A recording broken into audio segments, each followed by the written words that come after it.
네, 안녕하십니까. 한국납세명예 김선택 회장입니다. 제가 오늘 발표할 주제는 국세청 개혁의 성공 전략에 대해서 이야기해 보도록 하겠습니다.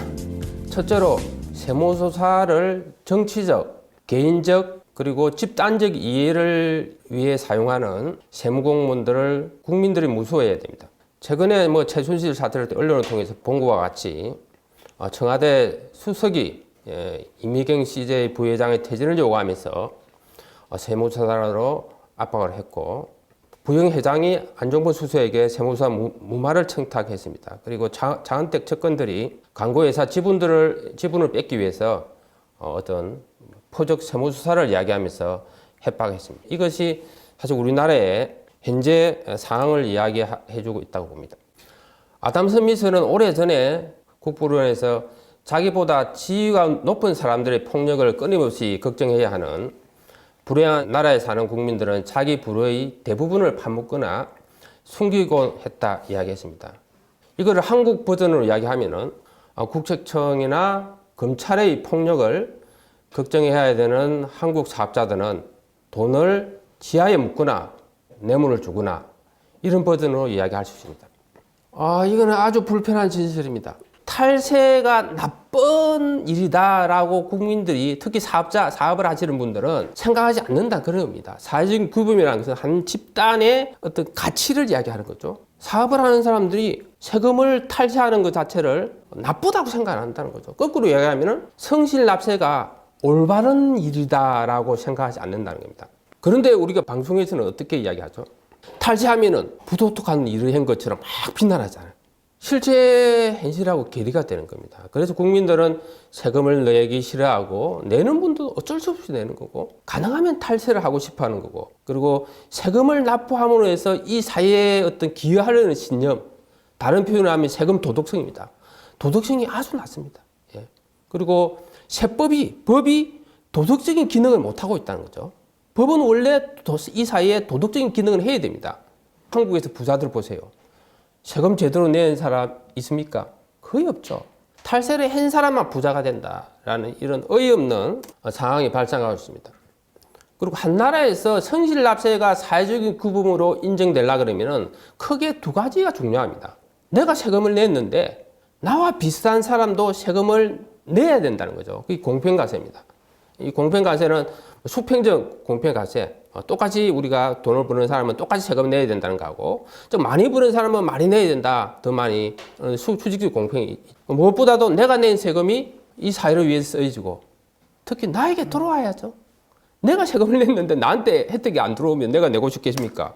한국 사람이 사실 세금 내기 싫어하는 이유 첫 번째가 이거죠. 지하경제 비중이 너무 높기 때문에, 지하경제 비중이라는 것은 소득이 창출되는데 국세청이 파악이 되지 않는 것이 지하경제입니다. 이 비중이 너무 높아가지고 주변에 세금 내지 않는 사람이 너무 많다는 거죠. 우리나라는 2012년 기준으로 한 26% 정도, 지하경제라는 것은 정확하게 측정할 수는 없습니다.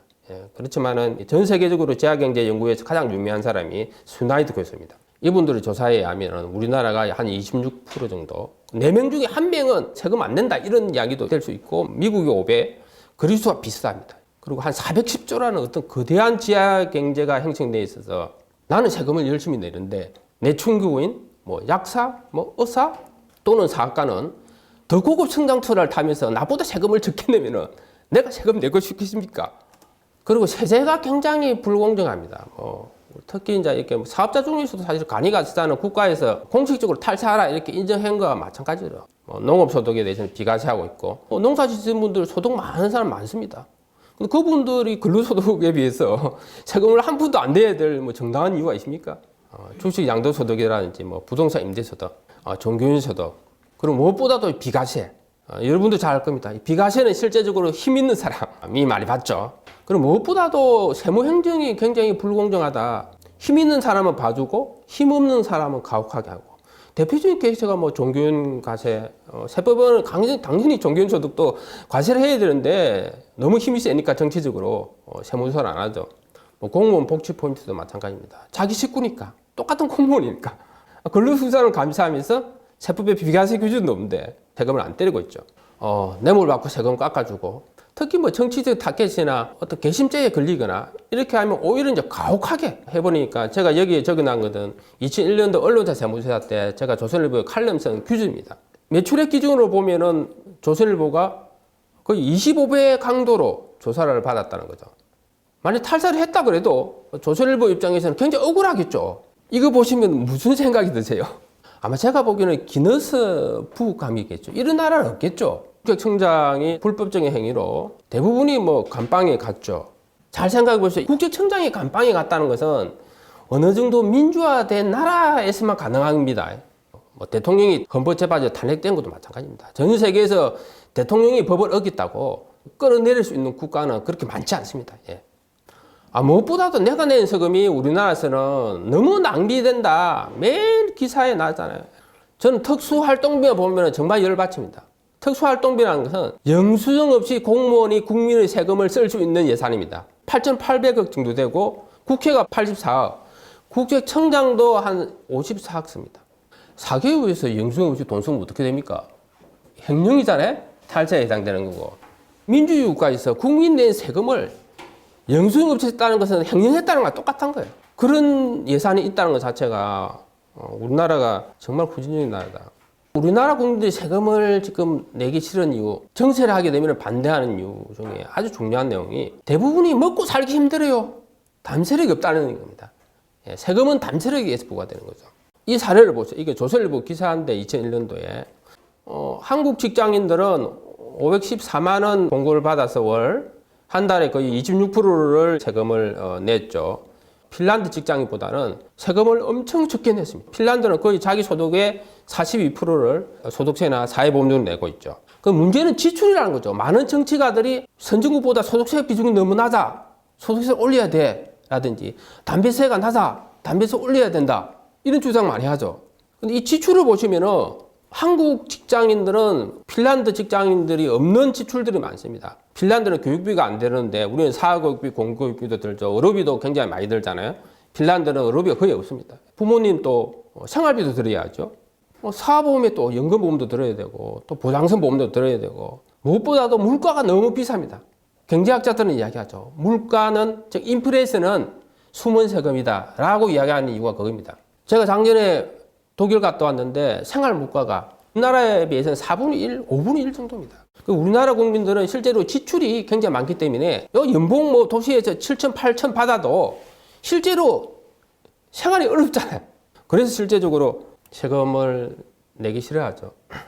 세무조사의 문제점에 대해서 이야기해 보도록 하겠습니다. 첫째가 정치적인 세무조사의 위협이 있다. 정치적인 세무조사라는 건 이런 겁니다. 세무조사라는 어떤 국가 공권력을 법에 의해서 집행하지 않고 개인적인 정치적인 이유, 집단의 이유에 의해서 사용하는 걸 이야기하죠. 성공한 정치가라든지 사업가라면은 국세청의 정치적인 타겟이 될 가능성이 굉장히 높습니다. 예. 그래서 많은 사람들이 세금 때문에 많이 죽었죠. 예. 뭐 동아일보 언론 세무사 때는 동아일보 우리 회장 와이프가 아파트에서 투신 자살했고 노무현 대통령도 사실 태관시로 세무사에 기해서 돌아가셨다 이렇게 볼 수도 있습니다. 세무사 사례는 다양하고 정치인 세무사 사례는 굉장히 많습니다. 예를 들면 선박왕이나 몇 년 전에 이명만 정권 때 구리왕 사건만 보더라도 이거는 정치적인 세무사입니다. 왜? 국세청장이 대통령한테 업무보고를 했습니다. 올해는 국제조세 쪽에 탈세를 내가 방지하겠습니다. 그건 자기 업무 실적을 위해서 세무조사를 강하게 한 거죠. 이런 것들이 정치적인 이제 세무조사입니다. 법은 공정하게 집행해야 되는데 자기가 대통령한테 인사고과를 많이 보기 위해서 납세자한테 세금을 부과 안 해야 되는데 부과한 거예요. 예를 들면 선박왕도 그렇고 구리왕도 그렇고 과도하게 했죠. 실제적으로. 이런 것들을 다 정치적인 세무조사다라는 겁니다. 사람을 죽이기 위해서 오히려 공정하게 법 집행을 하는 게 아니고 누구를 특정한 납세자를 죽이기 위해서 하는 세무조사가 정치적인 세무조사라는 겁니다. 두 번째로 우리나라에서는 세무조사라는 것 자체가 협박의 도구, 분쟁 해결에 악용되는 사례가 사실 많습니다. 언론에 안 나서 그렇죠. 조다시라고 미국 1980년도 사례입니다. 조다시사하고 이제 경영권 부정에 있는 개세사라는 주주들이 미국 국세청 관료들한테 이렇게 세무조사 청탁을 해서 세무조사 건을 남용했던 사례가 기사가 됐죠.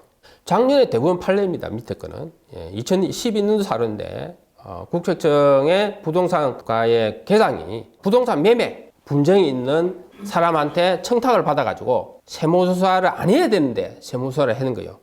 본인이 탈세 제보서를 작성해서 사실혼 관계 내연녀한테 제보하라고 해가지고 세무조사 건을 남용했고 정유세 세무조사에서 시작돼서 법인세 통합조사를 확대를 했습니다. 작년에 사실 대법원에서 아주 획기적인 판례가 나왔습니다. 이 사건에서 개인 세무조사를 개인적인 이익을 위해서 그 권한을 남용하여 위법의 정도가 중대하다. 위법한 세무조사에 근거해서 수집한 가세조를 기초로 이루어진 부가처분은 위법하다. 취소하라 이렇게 한 거예요. 제가 봐서는 이 판례는 굉장히 획기적인 판례다 이렇게 봅니다. 어떻게 보면은 정치적인 세무조사를 입증을 하게 되면은 이걸 취소 사유가 된다는 거죠. 이런 겁니다. 행사 사건에서 고무로 해서 증거를 예를 들면 수집해서 검사가 기소를 했다 그러면은 그 증거는 무효입니다. 그것과 똑같이 우리가 세무조사라는 행정처분에서도 세무조사 대상이 아닌데 정치적인 이유로 세무사를 과도하게 했다 그러면은 거기에서 우리가 세금이 나왔다 하면은 무효다 이런 판결이라는 거죠. 사실 여러분도 잘 알겠지만은 우리가 탈세 제보가 한 해에 2015년도에 2만 건이 넘습니다. 우리 탈세 제보 포상금 금액이 인상된 이후로 폭발적으로 늘고 있죠. 2만 건이 한 해에 2만 건이라는 것은 엄청난 겁니다. 우리 제보된 게 2만 건이고 뭐 예를 들면 종업원이 사장한테 협박으로 돈 받아 먹고 제보 안 한 것도 많겠죠. 이 안에는 사실상 뭐 별별 사건들이 다 있다고 보면 됩니다. 2만 건이라는 것, 한 해 2만 건이라는 것은 엄청난 문제가 발생하고 있다 이렇게 이야기합니다. 이거는 여러분들이 세무사 받아본 사람은 다 아는 이야기죠. 성실 납세를 해도 세금의 리스크가 줄어들지 않는다. 시간에 세무공부는 인사고과를 위해서 또 세금을 내야 된다 이렇게 표현할 수 있습니다. 우리나라는 세금을 아무리 성실하게 내도 4년 동안 예를 들면 세무서를 안 받았거나 또는 주사위를 돌려서 무자익 포본 조사라는 거죠. 주사위를 돌려서 당첨되면 세무서를 받습니다. 미국 같은 경우에는 이런 조사를 못하도록 법으로 되어 있죠. 그래서 제가 얼마 전에 납세자 한 분을 봤는데 이렇게 이야기하더라고요. 자기가 처음에는 세금 잘 냈대요. 근데 세무서가 나왔어요. 근데 세금이 또 나왔다는 거죠. 그래서 그 다음부터는 미리 세무조사용으로 탈세를 이렇게 한 거예요. 그래서 세무서 또 나왔어요. 세무공무원한테 탈세했습니다. 자진해서 이야기했더만은 굉장히 기분 좋게 빨리 끝내버리더라는 거죠. 그 세무조사가 오히려 탈세를 조장하는 결과가 되는 거죠. 이 사례를 보면은 제가 1988년도에 회사에 격리부 입사를 했는데 세무팀에 제 상사가 그런 이야기를 하더라고요. 세금 다 내면 안 된다. 다음에 세무조사를 대비해서 남겨놔라. 1988년도에 제가 그 이야기를 들었는데 아직도 해결이 안 되고 있다. 이거는 이제 작년에 국정감사에서 저희가 입수한 통계입니다. 현재 국세청에서 조직의 성과 지표 인사고과를 매길 때 한 61% 정도 비중이 평균적으로 조사 실적, 부가세액이 반영되고 있고 개인 같은 경우에도 한 26% 정도가 부가실적을 인사고과에 반영해주고 있습니다. 그러다 보니까 세무공무원들은 진급해야 되잖아. 나와서 성실하게 잘 세금 냈든지 안 냈든지 그게 중요한 게 아니에요. 내가 진급하는 게 중요하지. 그래서 예를 들면은 세 가지를 적출해 놓고 하나를 봐줄 테니까 두 개는 인정해라. 이의 제기하지 마라. 이런 식으로 협상을 하는 거죠. 세무공무원은 법을 지키지 않는다 그러는 거죠. 그리고 납세자한테 법을 지키라고 이야기하면 이거는 어불성설이죠. 문제는 또 세무공무원이 엄격하게 법을 지키면 어떻게 됩니까? 납세자가 죽습니다. 그 이유는 너무 불합리한 조선시대에 죽은 사람한테 세금 부과하는 것 같이 불합리한 세법이 많이 있습니다. 대표적인 예가 주식 5% 이상 기부하면 정렬을 보이는 규정 때문에 수원 교차로에 항필상 씨가 기부를 했다가 장학재단에 180억 맞고 지금 뭐 거의 가산세하고 포함해서 거의 300억 정도 됩니다. 현재 뭐 우리가 대법원에 전원합의체 회부됐죠. 등등 수많은 불합리한 세법들이 많이 있다. 특히 이게 가산세가 굉장히 지금 문제가 많습니다. 제가 여기서 예를 들어놨지만은 100억을 탈세했다. 5년 뒤에 예를 들면 세무사 당해서 세금이 나왔다 그러면은 본세가 100억, 부당가소세 가산세, 만일에 악의적으로 탈세했다면 40%, 뭐 납부 불소세 가산세 연 10.95%입니다. 54.75% 해서 195억. 또 예를 들면 고지서가 나와서 안 내면은 또 가산금 최고 75%, 341억. 100억 안 냈는데 341억이 체납이 걸린다는 거죠. 또 뭐 예를 들면 30억 이상 조세포탈에 걸려버리면 무기징역에 뭐 5년 이상 징역에 또는 벌금 5배. 벌금이 2배만 하더라도 100억 안 냈으면은 541억을 체납이 걸린다는 거 아닙니까? 살인죄로 저질러서 우리가 무기징역을 당하면은 벌금은 안 냅니다. 우리나라는 살인죄보다도 조세포탈범이 더 가혹하게 처벌합니다. 가산세 물어야 되죠. 벌금 물어야죠. 또 감방에 가야죠. 사실 상대적으로 우리 납세자 권리는 뭐가 보장되죠? 환급이자 연 1.8%. 부당하게 세무사 받다가 뭐 손해배상이 됩니까? 아까 예를 들어 정치인 세무사를 한 사람을 처벌할 수 있습니까? 또 세법대로 이게 세금을 내게 되면은 실제 자기 이득에 대해서 세금보다 많이 나게 된다. 대표적으로 우리나라에서 사업을 하시면은 영수증 없는 비용이 굉장히 많습니다. 예. 뭐 리베이터, 뭐 뇌물, 별별 게 있죠. 한 가지 예를 들면 뭐 홈플러스의 거기 안에 약국이 있잖아요. 약국 거기 그런데 아무나 못 들어갑니다. 중개인을 통해서 들어갈 수 있죠. 그 중개인한테 한 달에 500만 원씩 이렇게 줍니다. 그 영수증 없어요. 그러면 그 약국 사장은 어떻게 해야 돼요? 예를 들면 거의 영수증을 첨부하든지 어떤 식으로 하든지 만들어서 세금을 적게 내야죠. 우리나라에서 사실 뭐 뇌물도 뭐 공무원만 뇌물을 받는 건 아니죠. 예. 대기업 노조 간부들도 뇌물 많이 받습니다. 예. 그럼 중소기업에서 뇌물 안 주면 거래 끊겨요. 그것도 다 영수증 없습니다. 우리나라에서 이게 세법을 지키면 경쟁에서 불리해지는 경우가 굉장히 많습니다. 예를 들면 주유소 같은 경우는 뭐 가짜 석유 써서 싸게 팔 수도 있죠. 구멍가게 같은 경우에는 땡처리 시장에서 그냥 현금으로 무자로 싸면 싸게 사잖아요. 근데 자기가 예를 들면 정직하다 그래가지고 생계사 받고 물품을 구입하면 어떻게 되겠습니까? 문 닫아야죠. 제약회사도 마찬가지입니다. 의사들이 병원들이 리베이트를 다 요구해서 다른 회사들은 리베이트를 주는데 나만 안 주면은 내가 문 닫아야 되죠. 그래서 이거 자체가 굉장히 쉽지 않습니다. 예. 예를 들면 10명이 사업한다 그러면 9명은 탈세하는데 혼자 내가 세금을 성실히 낼 수 있습니까? 사람은 많은 사람이 하는 행위를 따라합니다. 그게 사회적인 규범이죠. 예. 따라하도 돼 있다는 거죠. 그리고 세무사를 받게 되면은 전혀 예상하지 못한 세금들이 나옵니다. 그 이유가 세법이 너무 복잡하고 모호하고 이해할 수 없는 세법이 너무 많다는 거죠. 쉽게 이 이야기는 뭐냐면은 납세자가 아무리 성실하게 납부를 하려고 해도 할 수 없다는 거 아닙니까? 연예인들이 옷을 사 입었는데 뭐 개인적으로 사 입은 건지 업무적으로 사 입은 건지 애매하고 특히 대표적으로 비상장 주식 같은 경우에는 시가를 알 수 없는 거잖아요. 비상장 주식이 팔아야 시가가 나오는 거지. 시가를 알 수 없는 걸 세법에는 평가하는 규정들을 둬버리니까. 그리고 국세청에다가 질의하면은 뭐 답변 안 되죠, 예. 쉽게 아니면 국세청에서 뭐 이거 세금 부과됩니까? 뭐 갑설이 많습니까? 얼설이 많습니까? 이렇게 질문하면은 답변 어떻게 오죠? 솔직히 하면 이런 거잖아. 나도 모르겠다. 알아서 해라 판단해서. 뭐 사실조사 판단할 사항이다. 뭐 이런 식으로 오는 거잖아. 이러다 보니까 세금 액수가 어떻게 좌우되느냐. 실력 있는 세무대리인을 쓴 사람은 세금을 적게 내게 되는 거고 실력 없는 세무대리인을 쓰거나 뭐 세무대리인도 안 쓰는 일반인들 같은 경우에 세금을 많이 내게 되는 거죠. 세금의 미납의 책임이 국가에 있는 거잖아요. 복잡한 세법을 만든 국가에. 그런데 납세자한테 가산세를 부과하고 납세자한테 책임을 지운다는 것 자체가 말이 안 된다. 우리나라에서 국세청 개혁을 시도했던 적이 있습니다. 예. 뭐 노무현 대통령은 국세청 개혁을 시도한 게 아니고 이렇게 했죠. 나는 국세청장의 예를 보고를 안 받는다. 그리고 국세청의 권력을 내가 사적으로 이용 안 하겠다. 라고 해서 거의 내가 봐서는 우리나라 대통령 중에서 거의 유일한 것 같은데요. 근데 해결됐습니까? 오히려 우리가 정치인 세무사에서 이제 당했잖아요. 대통령이 자기 입만 예를 들면 그 국세청 권력을 이용 안 한다고 해서 뭐 문제가 해결되는 거 아니다. 우리나라 대통령에서 유일하게 세무사 받아본 사람이 누구일까요? 제대로 받아본 사람이 이명박 대통령이잖아요. 현대건설에서 사장을 했으니까 세무사 여러 번 받아봤겠죠. 이명박 대통령이 인수위 때 한 말이 있습니다.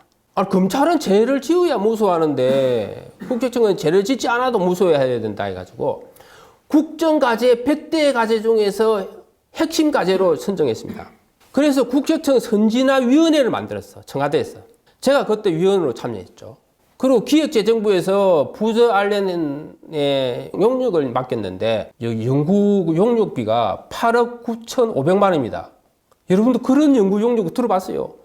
정부 연구 용역 같은 경우는 기껏해야 한 3천, 4천만 원입니다.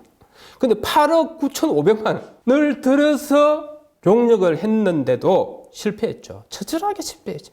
이명박 대통령 때 이제 국세청 개혁의 실패 원인은 어떻게 보면 뭐 우리가 세금의 기득권이라고 표현을 할 수도 있는데 국세청 기재부의 퇴직 공무원들이라든지 현직 공무원들이라든지 하여튼 또 세무대리라든지 변호사라든지 쉽게 하면 세금을 가지고 먹고 사는 어떤 거대한 시장이 있습니다. 그 힘은 엄청납니다. 사실 국세청 개혁을 하려면 대통령이나 청와대 숙석 정도가 아주 전문적인 지식이 있어가지고 강하게 챙기지 않으면 불가능하고, 그리고 제가 정치인 사학과는 탈세에 덫에 걸려 있다 그랬죠. 국세청 개혁을 이렇게 강하게 예를 들면 시도하면은 덫에 걸려 죽습니다. 예. 그 국정감사 때 한번 쫙 보세요. 국세청 국정감사 때 제대로 예를 들면은 국세청장한테 따지는 사람 거의 없어요. 그리고 국세청장이 국세청에서 자료 안 내주잖아요.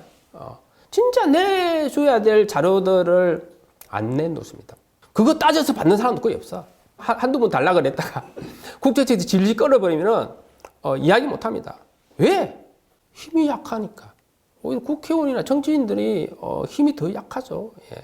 어떻게 보면 원인을 제대로 모르고 있다. 쉽게 하면 뭐 말기암인데 초기암 정도로 인식을 가지고 개혁을 하니까 성공할 수 없는 거고, 그리고 국세청의 힘이라는 것 자체는 합법적인 거예요. 합법적인 거고, 지금도 보면 불합리한 세법을 하루아침에 고쳐줄 수 있습니까?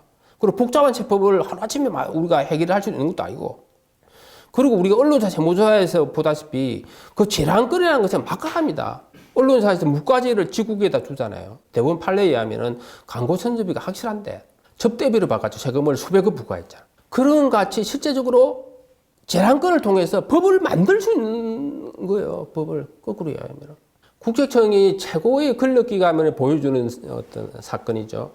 국세청에서 이제 국감을 했는데 안원구 전 국세청장이 정언을 할 예정이었죠. 국세청장이 엘리베이터를 닫고 계단에다가 재무공무원들을 다 포진을 시켜서 국회의원들이 올라가지를 못하도록 했다는 거 아니에요. 국회의원들이 국감장에 올라가지 못하도록 국세청이 법을 위반하면서 그런 남용이죠. 그렇게 실력 행사죠. 법 위의 힘이라는 거죠. 법 위의 힘을 행사해도 대한민국 어떤 집단에서도 이 문제를 해결 못하는 거예요. 사실 우리나라 뭐 공무원 중에서 권한을 남용하는 사람들이 한두 명 아니죠. 문제는 진짜 검찰, 국세청, 국정원, 청와대 가장 권력의 힘을 가진 사람들이, 특히 위에 있는 사람들이 법을 수시로 어겼습니다. 수시로 어기도 그 사람들 처벌하는 지 거의 없어요. 그리고 국민들한테 법 지키라 그러죠. 권력자도 힘 있는 사람도 법을 어기면은 처벌받을 수 있구나, 탄핵도 될 수 있구나 라는 것을 국민들한테 인식시키는 것은 큰 우리가 교훈이다, 이렇게 보면 되겠습니다. 그리고 국세청은 자기들하고 불리한 기사는 바로 내릴 수 있습니다. 실제 우리 납세인명과 관련되는 수많은 사례가 있습니다. 대표적인 사례가 강호동 사건에서 납세인명이 이제 세무공무원들 개인정보 무단 유출에 대해서 검찰에 고발을 했죠. 그것이 경제신문의 인터넷에 홈에 탑을 떴어. 근데 갑자기 없어졌어요. 퇴직 앞둔 서울 국세청 간부가 일감 청탁했다, 이런 기사도 바로 올라가더만은 내려갔습니다. 저희가 다 조사해 보니까 국세청에서 힘을 썼더라고요. 그 우리나라에서는 언론의 자유가 다른 아시아 국가보다는 낮지만은 아직도 한참이죠. 자, 미국을 한번 봅시다. 사실 미국은 우리나라보다 거의 제가 보기에는 한 200년에서 300년 정도 우리보다 민주주의 역사가 앞서 있습니다. 예를 들면 미국 같은 경우에는 예를 들면 국가기관과 별도의 독립적인 사법기관이 거의 1700년도에 만들어졌거든요. 우리나라는 언제 만들어졌어요? 일제 지나고 해방 이후에 대충 만들어졌죠. 그런 나라에서도 1980년도까지 국세청의 원성이 자자했습니다. 세무공무원들을 악마다, 이런 표현을 썼죠, 정치인들이. 우리 한국 납세연맹은 세계 납세연맹이라는 조직이 있습니다. 거기에 이제 우리가 보도 멤버로, 이사회 멤버로 참여하고 있는데, 지금 미국에 이제 NTO라는 단체가 있습니다. 여기에서 거의 1975년부터 거의 20년을 국세청 개혁에 관한 우리가 운동을 했죠. 그래서 96년에 국세청 구조조정 및 개혁에 관한 입법을 완성을 했습니다. 그리고 그 성공 사례를 보면은 언론들도 대대적으로 언론들이 피해 사례들을 보도를 했고, 국세청 직원들이 말하는 뭐 가혹한 전술들, 국세청이 나의 인생을 파괴했다라고 우리가 상원에서 진술하는 그런 기사들, 그리고 상원에서 한 미망인이 국세청의 압력이 남편의 자살을 불러왔다라고 진술하는 그런 기사들.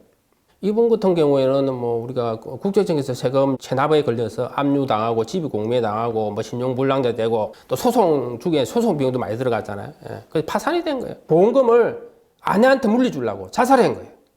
즉 이런 내용을 눈물을 흘리면서 증언하고 국세청이 사람들의 삶을 파괴하지 못하도록 의회가 국세청을 경제해야 된다고 이런 목소리를 전하고 그게 언론에서 대대적으로 보도하고 방송에도 보도하고 납세자, 언론, 국회가 합쳐서 이 국세청 개혁을 시킨 겁니다. 그럼 우리나라는 지금 국회에 가면 있잖아요. 억울한 납세자들이 증언을 할 수가 없습니다. 증언을 할 수 있는 시간도 없고 국민 세금만 짓다랗게 쓰면서 정말로 억울한 납세자를 대변을 해줘야 되는데 미국처럼 공무원 이야기만 듣고 있어요. 공무원 이야기만. 미국은 어떻게 국세청 개혁 입법을 했냐. 그래서 미국 사례를 봐서 한국 국세청의 개혁의 성공 전략을 한번 이야기해 보겠습니다. 첫째가 자문성이 아니고 법적인 구속력이 있는 장치를 만들어라. 미국은 구조개혁법을 제정했고 국세청장을 5년 임기를 보장했습니다. 미국도 루즈벨트 대통령에서 닉슨까지 정치적인 세무조사가 꽤 많았습니다. 그리고 고위 관료가 세무공무원한테 누구 좀 세무조사 해달라 이런 거를 금지를 하고 있고 만일에 누가 부탁을 했어 그러면 세무공무원들이 신고를 해야 돼요. 신고 안 하면 어떻게 되죠? 형사처벌 대상입니다. 미국에서. 국세청 직원을 평가할 때 세수 실적을 법으로 금지하고 있습니다. 할당라도 주면 안 돼. 법으로 금지하고 있습니다. 예. 그러면은 예를 들면은 국세청 공무원은 어떻게 평가하냐? 공정하게 법을 집행했느냐가 가장 중요하다는 거죠. 그 우리나라에서는 사실 이 탈세 실적이 굉장히 중요하잖아요. 그래가지고 뭐 국세청 내부 감사도 그렇고 감사원 감사도 그렇고 세무공무원들을 감사를 할 때 뭐 세금 예를 들면 추징 안 한 거 있냐? 그거를 본다는 거죠. 의심나면 일단 부과해야 감사도 안 걸리지. 이렇게 조금 세밀하게 국세청을 인사고과 평가하는 방법까지도 법이 상세하게 규정되어 있습니다. 미국은. 그리고 무작위 표본 조사도 금지를 하고 있고요. 그리고 지속적인 외부 감독이 필수다. 뭐 중위 재물이 깎을 수 있습니까? 얼마나 좋습니까? 국세청 고위 관료들 입장에서는 모든 사람이 자기 앞에서 무릎을 꿇고 뒷돈 주고 대기업에 자문을 한 번만 해줘도 1년에 가만히 앉아도 수억 원씩 주는데 자기가 그거를 버릴 이유가 뭐가 있어요? 내부에서는 절대 감독이 안 됩니다. 이명박 정권 때도 외부 감독위원회 주자 라고 했을 때 국세청에서 엄청나게 반대를 했죠. 미국은 국세청 감독위원회에서 국세청의 예산과 업무를 상시적으로 감시하면서 거기에서 국세청장을 추천할 수도 있고 진짜 그 국세청장이 잘못했으면 해임도 금고할 수 있습니다. 그리고 세 번째로 납세자 보호 담당관 조직은 국세청 자원과 분리하라. 이거 굉장히 중요합니다. 우리나라는 납세자 보호 담당관이 국세청 안에 있잖아요. 미국 같은 경우에는 인사와 예산, 전산도 분리돼 있어요. 그리고 진짜로 공무원인데 납세자를 진정으로 예외하는 사람이 미국에는 납세자 보호 담당관이다. 국세청장 절대 눈치 안 봐요. 억울한 납세자들. 불합리한 세금 있으면은 매년 의회에 보고서를 제출합니다. 그런 거를 가지고 법을 개정하죠. 억울한 납세자 생기면. 불투명한 국세청을 투명하게 바꾸는 것은 무엇보다 중요하죠. 뭐 이거는 설명이 필요 없습니다. 저희가 국세청에 정보공개 청구하거나 국회에서 정보 요구하면은 거의 안 내놓습니다. 예를 들면 뭐 사람 이름 지우고 뭐 가세 자료를 이렇게 내놔야 국세청이 진짜로 중요한 자료들을 많이 가지고 있잖아요. 특히 소득 불평등도 자료. 그러면 우리나라의 소득 분배가 얼마나 악화됐는지를 국세청에서 전산만 돌리면은 실제 자료가 그대로 나와. 물론 지하경제를 빠지고 그 자료를 안 내놓는 거예요. 가구별로 예를 들면 소득 재산이 어느 정도 우리가 편중되어 있는지 국세청 전산에서 그냥 돌리면 정확하게 나오는 건데. 그래서 미국 납세자 연맹인 NTU에서 미국 국세청 개혁을 하면서 마지막에 한 말이 뭐냐면 법을 바꾸는 거는 쉽지만은 사람을 바꾸는 거는 쉽지 않다 이런 이야기를 했어요. 이게 무슨 말이냐? 법을 개정해도 사람이 그 일하는 방식은 잘 안 바뀐다. 자, 그러면 이 사람을 어떻게 바꿀 거냐? 스웨덴 우리가 국세청 개혁 사례를 통해서. 미국 국세청 개혁 사례는 근한 남용을 어떻게 막을 거냐라는 부분에서 굉장히 초점을 두었습니다. 스웨덴에서 2006년도에 국세청을 획기적으로 개혁했는데 여기 보다시피 2006년도에 스웨덴 세무서의 신뢰도가 68%입니다. 엄청 높죠. 우리나라는 몇 프로일까요? 밑에 있지만은 뭐 조세연구원 우리 통계에 하면 한 13%, 우리 납세연맹이 회원들을 대상한 걸 보면 한 4% 정도. 2006년에 68%인데 이때 스웨덴은 획기적으로 개혁했습니다. 근데 2012년도에 83%를 올랐어요. 폭발적으로 상승했죠. 예. 나는 될 수 있으면 소득세를 덜 내고 싶다라는 설문조사 결과 2001년부터 2006년까지는 거의 비슷하죠. 50%대. 근데 2012년도는 2006년에 비해서 엄청나게 많이 올랐습니다. 78%가 나는 될 수 있으면 소득세를 덜 내고 싶다. 이 표현은 뭐냐면은 내가 탈세를 해도 걸릴 염려가 없는데 예를 들면 탈세하겠습니까? 이런 묻는 거 똑같은 거예요. 근데 78%가 나 세금 청실 내겠다 이렇게 이야기하는 거예요. 우리나라는 어떨까요? 완전히 거꾸로 나겠죠. 예. 이거 아주 재미있는 자료면서 충격적인 자료죠. 스웨덴에서 세무조사 후에 납세자가 신뢰도가 증가합니다. 상상돼요? 우리나라는 어떻죠? 우리나라는 세무조사 후에 국세청의 신뢰도가 뭐 예를 들면 10% 있다가 빵 프로로 내려가 버리잖아. 스웨덴에서는 세무조사 후에 오히려 국세청 신뢰도가 올라간다라는 설문이 나왔습니다. 왜? 여기도 보면 알겠지만은 최고로 많은 것이 바람직한 소통 방식 때문에요. 납세에 대한 존중과 예의를 갖추고 행동하기 때문에요. 전문성이 있기 때문에. 이 내용이 뭔지 잘 모르시죠? 제가 스웨덴에서 국세청에서 개혁했던 내용을 이야기하겠습니다. 2006년도에 전략을 바꿨습니다. 즉 강제적인 준수에서 자발적인 법 준수로 전략을 변경했는데 그 배경에 이론적인 근거를 이야기 드리겠습니다. 고전적인 연구에 의하면 탈세에 대한 이득하고 손실, 비용하고 비교를 해서 이득이 더 크면은 탈세를 한다 이런 주장이 고전적인 우리 경제학 연구입니다. 인간은 이기적이고 계산적이고 이성적인 인간이기 때문에 그렇다는 거죠. 그러면 탈세를 막으려면 어떻게 해야 되죠? 비용을 올려야 되잖아요. 탈세를 할 때 불이익을 올려야 된다는 거죠. 그리고 가산세를 높이고 행보를 높이고 세무서와 양을 늘리고 강도를 높이고 고액 체납자 정보 공개하고 제재를 강하게 해야 된다. 라는 이게 옛날에 1970년대 초의 연구 결과였습니다. 그런데 2000년도부터 새로운 연구들이 많이 연구가 나왔습니다. 크라우딩 연구라 그러는데 외부적으로 강제적인 제재는 개인의 자발적인 법 준수 의지를 감소시킬 수도 있고 증가시킬 수도 있다. 그래서 강제적인 제재, 세무조사가 어떠한 특정한 효과를 가진다고 말할 수 없고 상황에 따라서 틀리다. 세무조사라는 자체가 자발적으로 세금을 내는 의지, 성실 납세 의지를 강화시킬 수도 있고 약화시킬 수 있다. 근데 그거는 각 개인의 상황에 따라 틀리다. 이런 이론입니다. 그리고 예를 들면 2007년에 미끄러운 경상권 이론하고 처벌하는 거나 보상을 철폐나 이런 강제적으로 이렇게 하는 거는 일단 납세자 신뢰를 파괴한다. 권력이라는 게 있는 거죠. 세무서가 탈세를 적발해서 추징하는 그런 국가 권력을 이야기합니다. 이 강제적인 권력이 있고 합법적인 권력이 두 가지로 나눕니다. 근데 강제적인 권력보다는 합법적이고 전문적이고 어떻게 보면은 좀 소프트한 권력이 중요하다. 그런 권력을 행사해야만이 납세자의 신뢰가 올라가고 자발적인 성실도가 올라간다. 이 사람은 예를 들면은 자 국민들이 세금을 성실히 내려면은 두 가지가 필요하다. 하나는 적정한 권력, 즉 탈세를 해줄 때 강제적으로 적정한 권력, 예를 들면 세무사하는 그런 권력, 가산세도 필요하고 그 적정한 권력도 있어야 되고 또는 신뢰가 있어야 된다. 즉 국세청에 관한 신뢰. 근데 이 둘 중에 예를 들면은 하나라도 없으면은 청실 납세 의식이 떨어진다. 미끄럼 탈듯이 이런 이론입니다. 청실 납세 의식은 합법적인 권력이 굉장히 중요하다라고 하면서 납세자를 존중하고 이제 예의를 갖춰서 법을 공정하게 집행해야 되고 그리고 특히 세무행정 서비스 마찬가지. 세무행정 서비스 잘하면은 그렇잖아. 당연하죠. 세무서 종합소득 학생신고하라.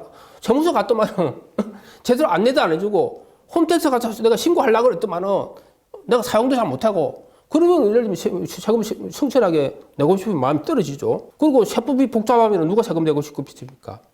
무엇보다도 사회적인 규범, 그리고 개인적인 규범 이런 것들이 성실납세에 영향을 미친다라는 겁니다. 자, 이 결과가 이런 겁니다. 예를 들면 세무사 결과가 만 1억을 추징했어요.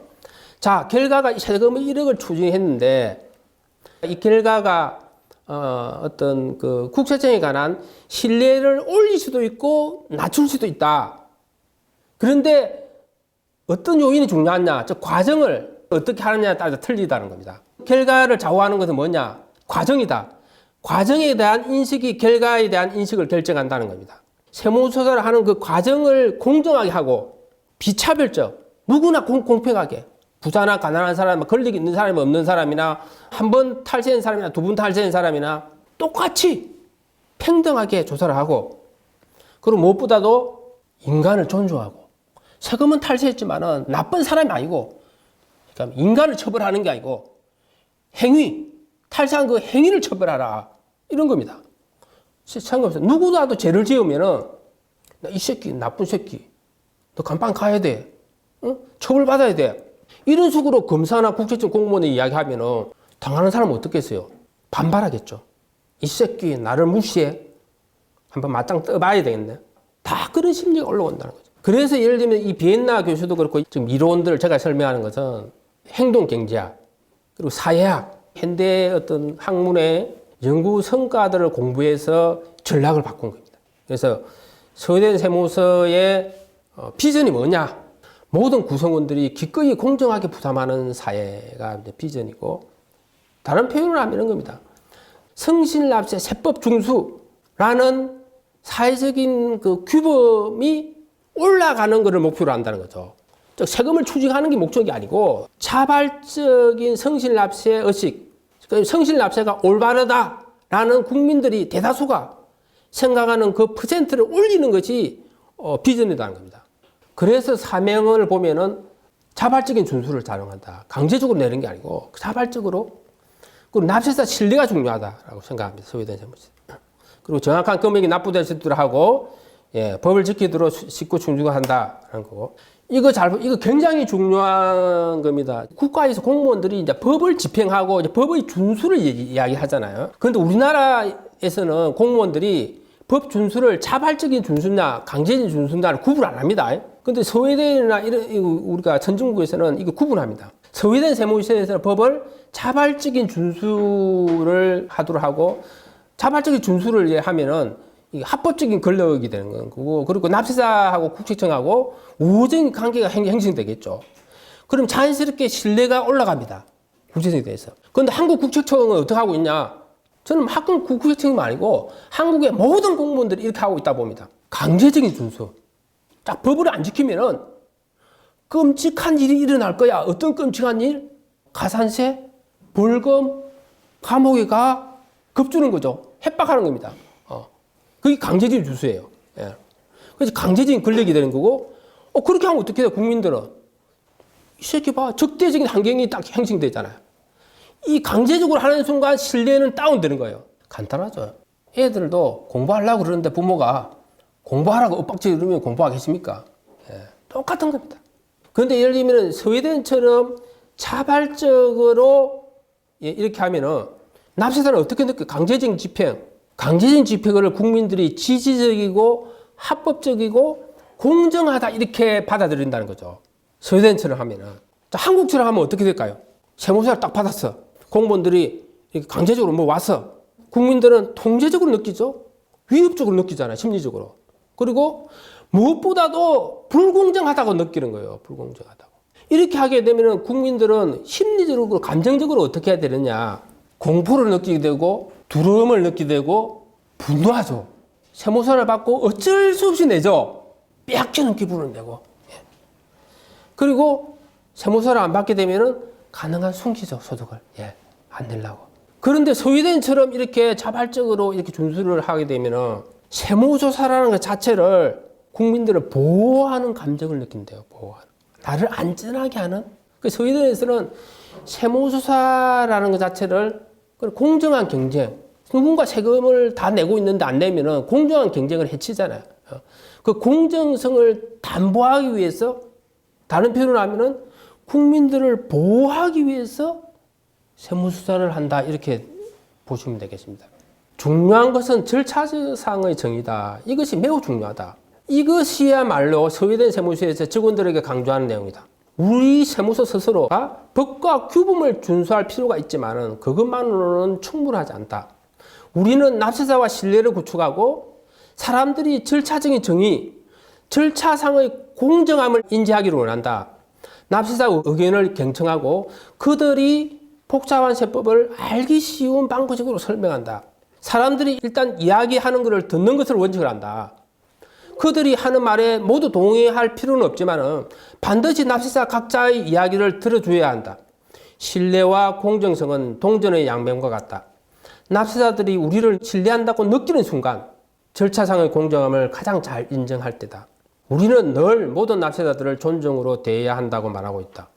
우리의 조치로 인해 납세자가 처벌을 받아서 감옥에 다녀왔든지 어떤 상황에 놓여 있든지 상관없이 우리는 항상 납세자를 존중한 마음으로 대하려고 한다. 스웨덴 세무서가 추구하는 방향성은 정직한 행동과 공정한 경쟁을 지키려는 것이다. 우리나라 세무공무원들 어떻게 하고 있어요?